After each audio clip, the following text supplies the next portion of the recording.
Hi guys, I'm Debbie. I'm Cheryl. Good morning, everyone.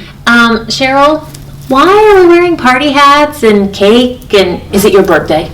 Look at all those candles. How old are you? I'm 5. Just kidding. I'm not 5. Silly, it's not my birthday. Today is the day that the church celebrates Pentecost. Oh, yeah. This happened roughly 50 days after Easter and 10 days after Jesus went to heaven. Oh, I remember the story about Pentecost in the Bible. That's when Jesus' disciples were all in one room together and they were praying, and all of a sudden this big, huge wind just came across the whole room. That had to have been scary. But then these things that looked like flames, they weren't really a flame. They just looked like it came and landed on top of each person's head. That's so cool, but you know what that flame was? It was the Holy Spirit. That is awesome. Mm-hmm. It was the Spirit of God coming down to them. And he gave the disciples some power. You want to know what kind of power that he gave them? Superpower? Well, to me it was a superpower. First, they began speaking in different languages. Wow. Languages they didn't even know. Then that helped them because they were able to talk to all different types of people that they wouldn't ordinarily be able to talk to. It also gave them confidence and courage to go out and just teach, everybody. Wow. Even Peter was brave enough to go ahead and take on the task to talk to over 3,000 people in one day. That's a lot of people. Holy cow. It sure is. Wow. You see, guys, Jesus changed everything. He didn't leave his friends alone. Instead, he gave them a superpower, the power of the Holy Spirit, so that they could go out and change the world. Let us pray.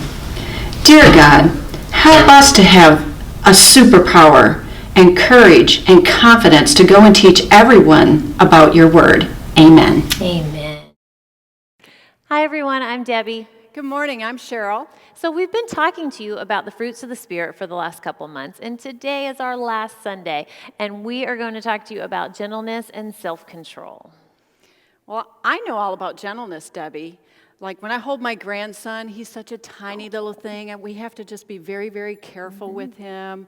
Or like when my dog Gretel was a puppy, she was so little and so scared, so we would just pet her really, really gentle. Yep. Well, that is what gentleness is. But today we're going to talk about a different type of gentleness, the gentleness that God wants us to show others. In the Bible, in Philippians 4:5, it says, "Let your gentleness be evident to all. The Lord is near." This tells us that God wants us to treat everyone with gentleness. It's the way we put God's power into action with love. We can be gentle by being polite to others and by thinking of other people besides ourselves. There you go. So our other fruit of the Spirit this week is self-control. Now, this means to have power over your outward reactions, emotions, and thoughts. The Bible tells us in 1 Peter 5:8, "Control yourselves and be careful. The devil is your enemy." Self-control isn't always easy, guys. We need to do our very, very best to keep our emotions, thoughts, and actions in control. The good news is we do not have to do this all on our own. When we're tempted to do the wrong thing, we can stop, think, and pray to God to help us obey him. All right. So we want to stop what we're doing. Think about how our actions, thoughts, and words would impact others. And then pray for God's help to obey. Our words, thoughts, and actions are powerful, and they can be used for so much more. But as we learned when we talked about kindness, they can easily hurt others if we aren't careful. We hope you guys had as much fun as we did learning about all of our new friends. So remember, love, joy, peace, patience, kindness, goodness, faithfulness, gentleness, and self-control become qualities in us the closer we grow in our relationship with Jesus.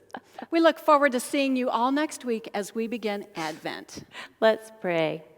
Dear God, help us to use the fruits of the Spirit to show others what your love looks like. In Jesus' name, amen. Amen. Have a great week. Bye-bye. Bye.